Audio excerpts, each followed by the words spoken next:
স্পন্দন বক্তৃতাঙ্গনের উজ্জ্বল নক্ষত্র মুহতারাম মাওলানা খালিদ সাইফুল্লাহ আইয়ুবী হাফিজাহুল্লাহ, উপস্থিত হাজারাত উলামায়ে কেরাম, ফদলায়ে ইজাম, সুশীল সমাজ, জাতির শ্রেষ্ঠ সন্তান, শিক্ষক মণ্ডলী, জাতির বিবেক, সাংবাদিক বৃন্দ,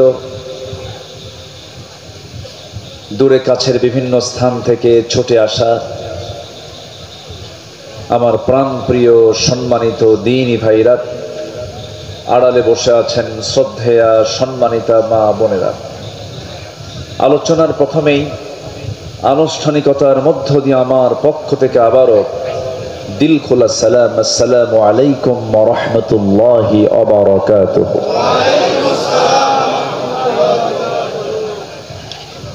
সবাই কেমন আছেন বলুন।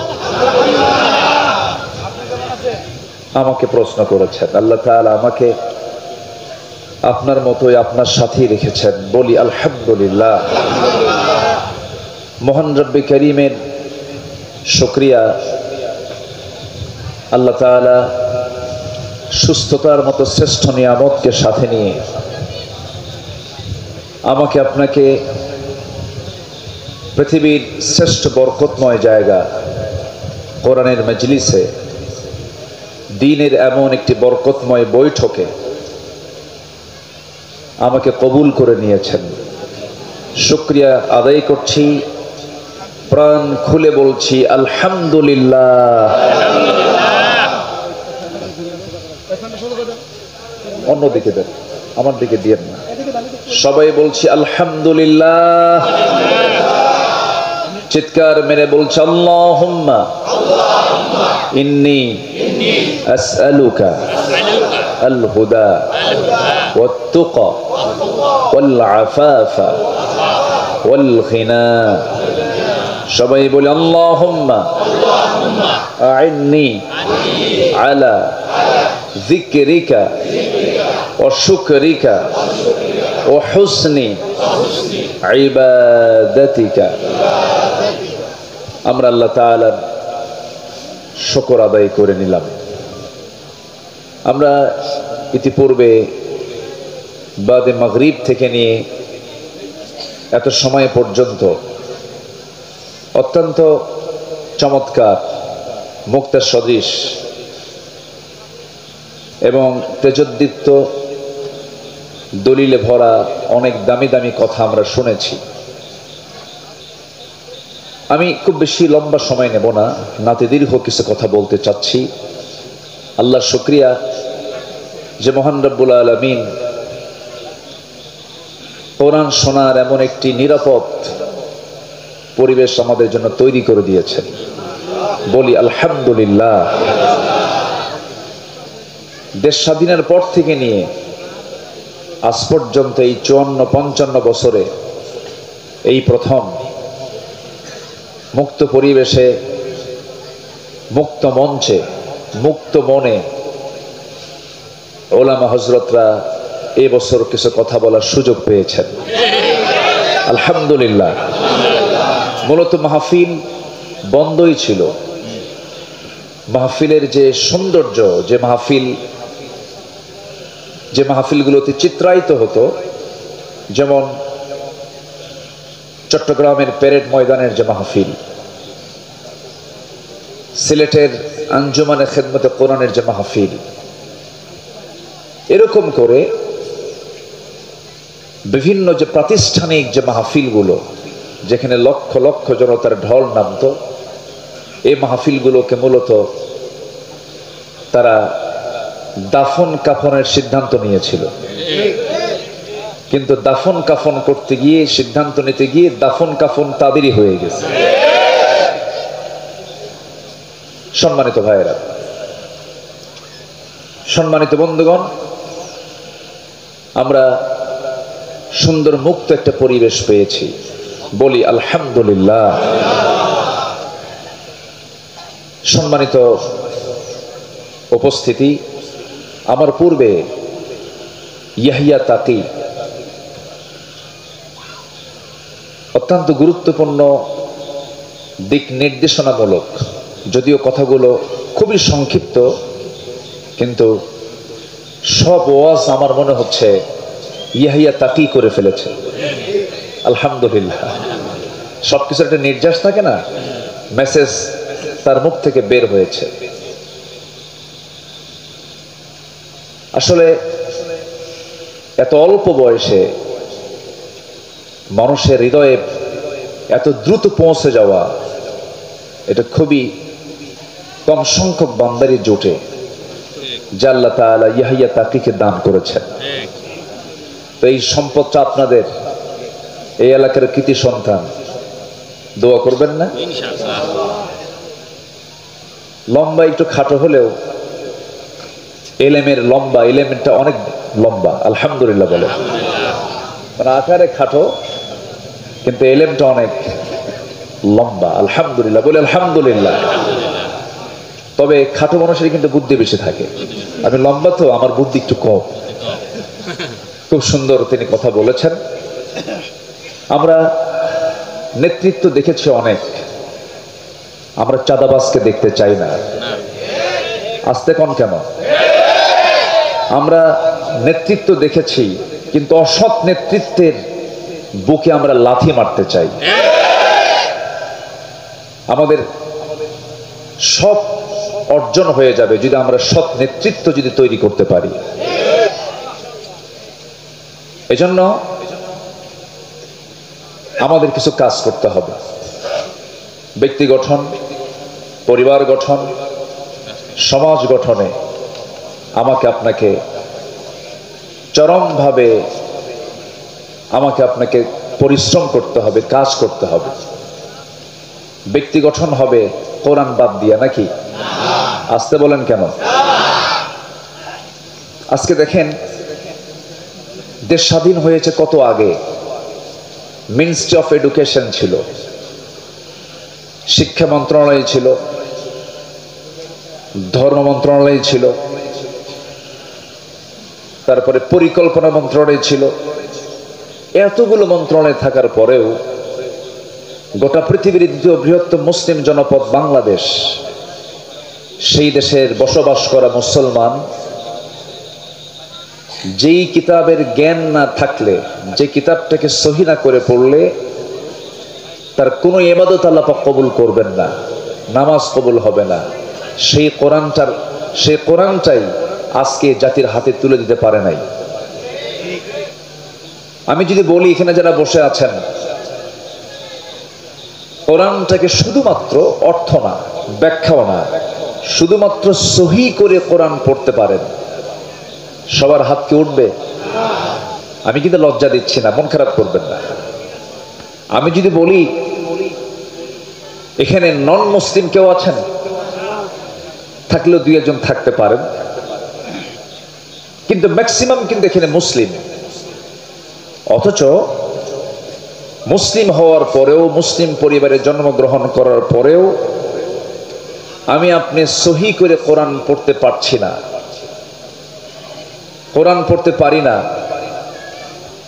এই দোষ যদিও হ্যাঁ প্রথম ব্যক্তির হতে পারে, কিন্তু অবশ্যই আমি কেন কোরআন শিখতে পারি নাই? একটি রাষ্ট্র থাকার পরেও, যে রাষ্ট্রে একটা আইন থাকার পরেও, যেখানে শিক্ষা মন্ত্রণালয় থাকার পরেও আমি কেন কোরআনটাকে সহি করে পড়তে পারি না? এটার মূল কারণ হলো এই ষড়যন্ত্র আজকের নয়। এই উপমহাদেশ শাসন করেছে ওই লুটেরা। ইউরোপরা এসে 200 বছর শাসন করেছে না শোষণ করেছে? শোষণ করেছে। তাদেরকে আমরা উৎখাত করেছি, তাদেরকে আমরা তাড়িয়েছি।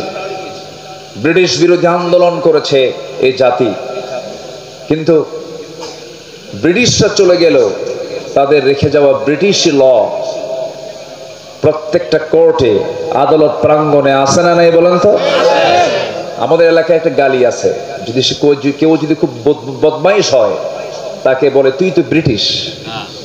এর এলাকায় আছে কিনা জানি না, তুই তো ব্রিটিশ, মানে এটা গালি, একটা কি বলেন তো?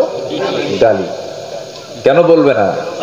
কারণ ইউরোপের সভ্যতা, আধুনিক যে ইউরোপ গড়ে উঠেছে, সব আমার দেশের সম্পদ চুরি আর লুটপাট করে।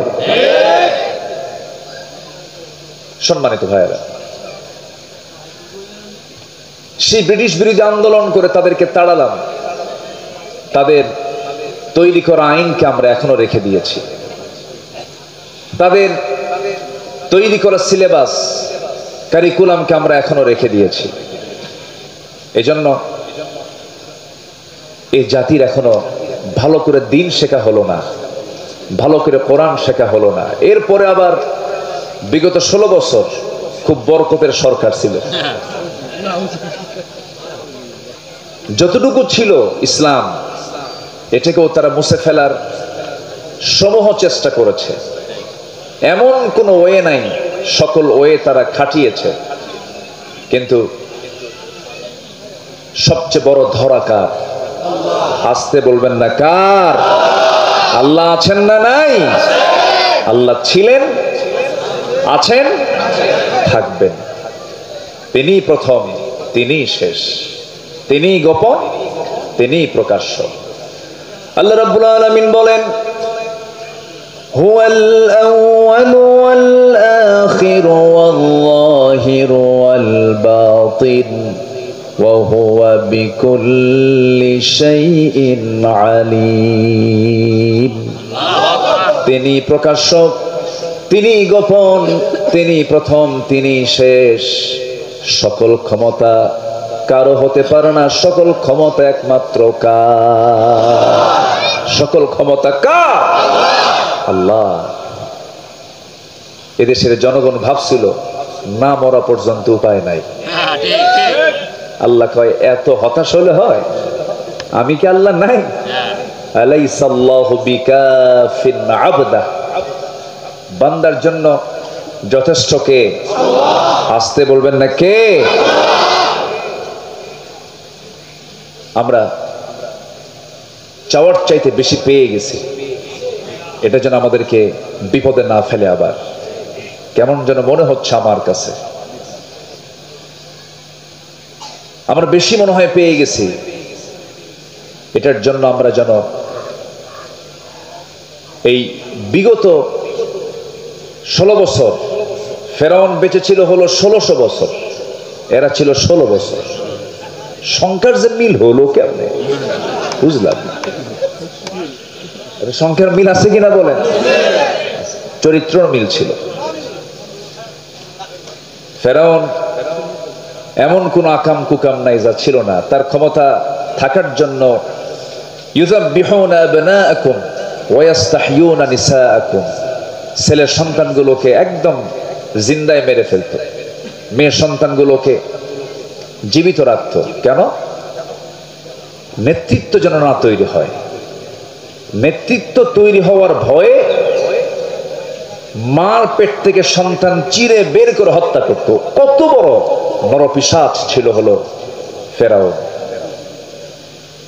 এই পৃথিবীতে যারাই আজও যারা হত্যার রাজনীতি করতে চান, হত্যার রাজনীতি করেন, এদের ব্লাড টেস্ট করলে ধরা পড়বে এদের মধ্যে আছে হলো ফেরাউনের রক্ত। কিসের রক্ত বলেন? ফেরাউনের রক্ত। সম্মানিত ভাইয়েরা, তাহলে ক্ষমতা কারো না, ক্ষমতা একমাত্র কার? আল্লাহর। সে আল্লাহর পক্ষ থেকে যে কিতাব কোরআনটা নাজিল হয়েছে, এটা হচ্ছে সকল অশান্তি দূর করার, সকল কল্যাণের একমাত্র উৎস হলো এই কোরআন। এই কোরআনটা নিয়ে আজকের এই আয়োজন, এই কোরআনটা নিয়ে মাদ্রাসার সৃষ্টি, এই কোরআনকে নিয়ে আজকের এই আলোচনা। তো আমি কিছু কথা বলতে চাচ্ছি। আমি আবার একটু আনইজি ফিল করছি, রাত অনেক হয়ে গেছে। কষ্ট পাচ্ছেন না তো আপনারা? বলি আলহামদুলিল্লাহ, জোরে বলি আলহামদুলিল্লাহ। পৃথিবীর সকল জ্ঞান যেখানে হেরে যায়, সকল জ্ঞান যেখানে শেষ, সেখানে কোরআনের জ্ঞানটা শুরু। বলি আলহামদুলিল্লাহ। আল্লাহ পাক এর মধ্যে এমন কিছু তথ্য দিয়েছেন যা পৃথিবীর কোথাও পাওয়া যায় না, খুঁজে পাওয়া যায় না। এটা একটা আশ্চর্য কিতাব, এটা এমন একটা কিতাব যে কিতাবের মধ্যে আল্লাহ রাব্বুল আলামিন সকল জ্ঞান, সকল তথ্য, সকল কিছু আল্লাহ পাকের মধ্যে উপস্থিত করে দিয়েছেন। বলি আল্লাহু আকবার। কোন অফিস চালাবেন আপনি এই কিতাব দিয়ে? কোন অফিসটা আপনি চালাতে চান? স্বরাষ্ট্র মন্ত্রণালয় মনে হয় নাই এর মধ্যে, নাকি আছে? আছে আছে মনে হয়। আচ্ছা, মনে হয় ক্যান্টনমেন্ট চলবে না, সাভার এই যে ক্যান্টনমেন্ট আছে না সাভার, এটা মনে হয় কোরআন দিয়ে মনে হয় খুব একটা দুর্বল হবে, নাকি? চলবে কিনা বলেন? আমার নবীর হাতে তসবিহ ছিল না তরবারি ছিল? বলেন বলেন।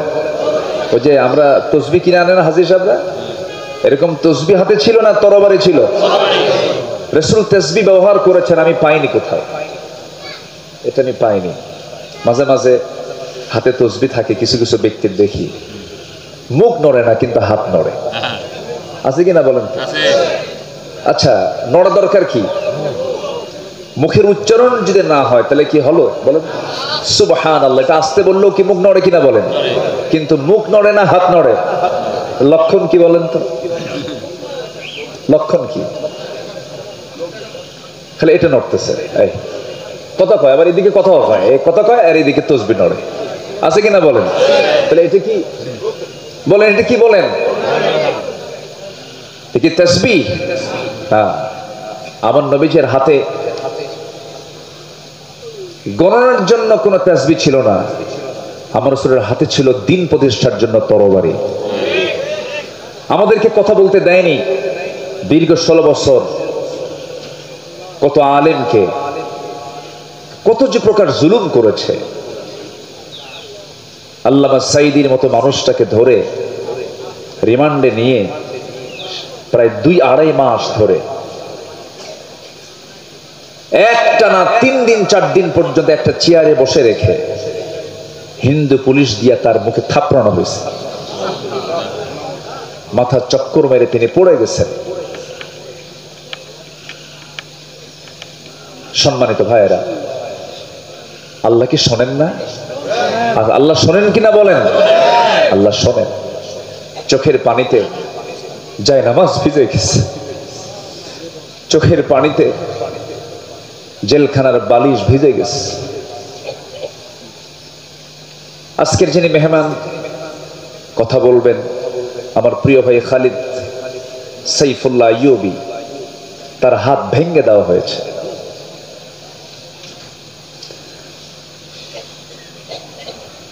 আমার তো কোনো দোষ ছিল না, আমি তো কোনো চুরি করি না। আমার রাত বেরাতে, রাতের গভীরে আমাকে বাড়ি ঘেরাও করে ধরে নিয়ে চলে যাওয়া হলো। থানায় নিয়ে বলল, হুজুর কি করবো, আমরা তো ধরতে চাই না কিন্তু খুব চাপ, চাকরি করবো না তাহলে বাচ্চাদের খাওয়াবো কি? হুজুর চাকরি বাঁচান তো ফরজ। তখন আমি বললাম, ইমান বাঁচান তো নফল। শেষ পর্যন্ত এই যে চরম জুলুম নির্যাতন,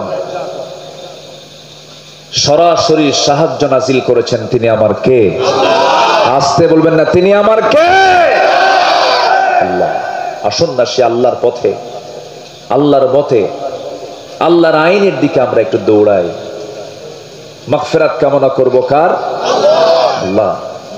আল্লাহ রাব্বুল আলামিন বলেন, وسارعوا إلى مغفرة من ربكم وجنة عرضها السماوات والأرض أعدت للمتقين।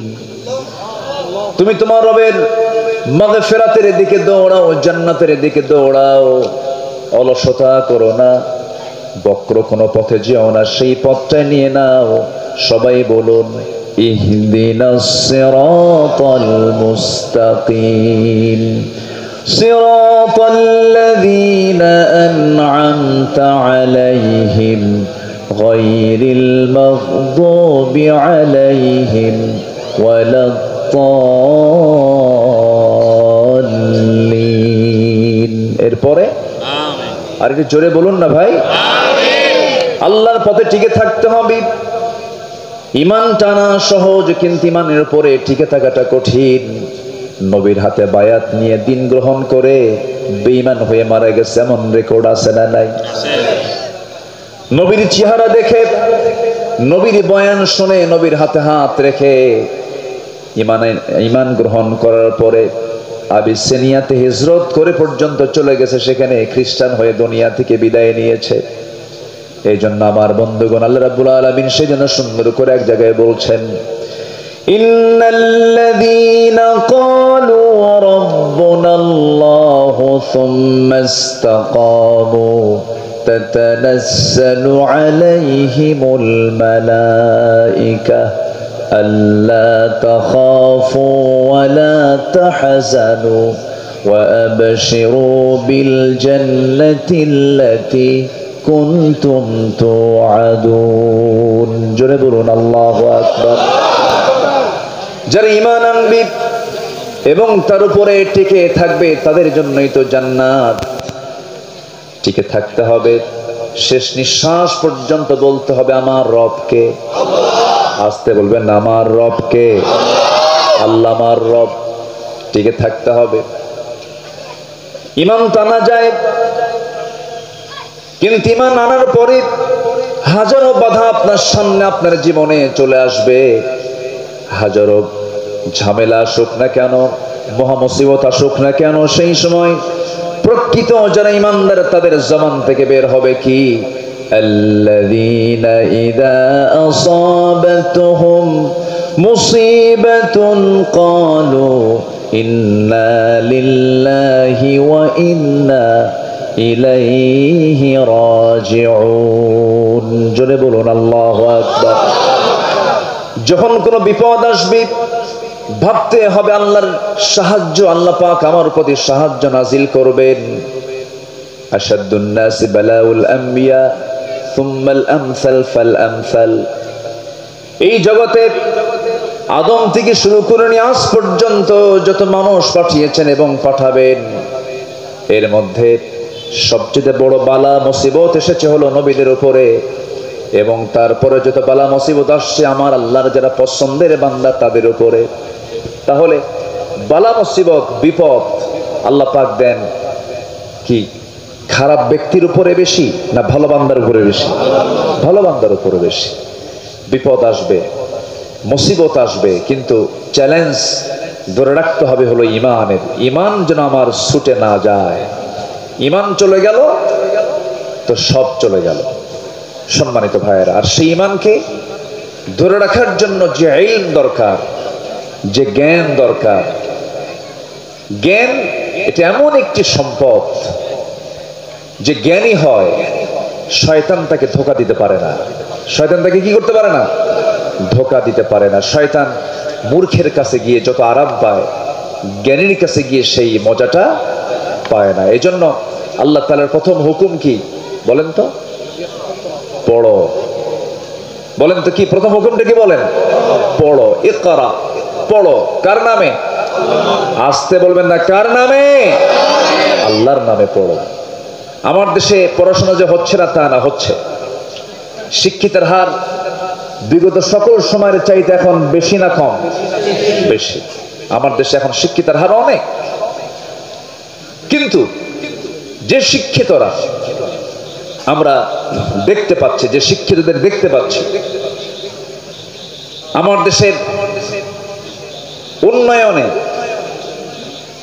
ধরুন শ্রমিকরা দেশটাকে পিছায় দিয়েছে না আগায় দিয়েছে? আগায় দিয়েছে। আমার দেশের কৃষক যারা কৃষি কাজ করেন তারা দেশকে পিছায় দিয়েছে না আগায় দিয়েছে? আগায় দিয়েছে। প্রবাসী, লক্ষ লক্ষ প্রবাসী প্রবাস জীবনে থেকে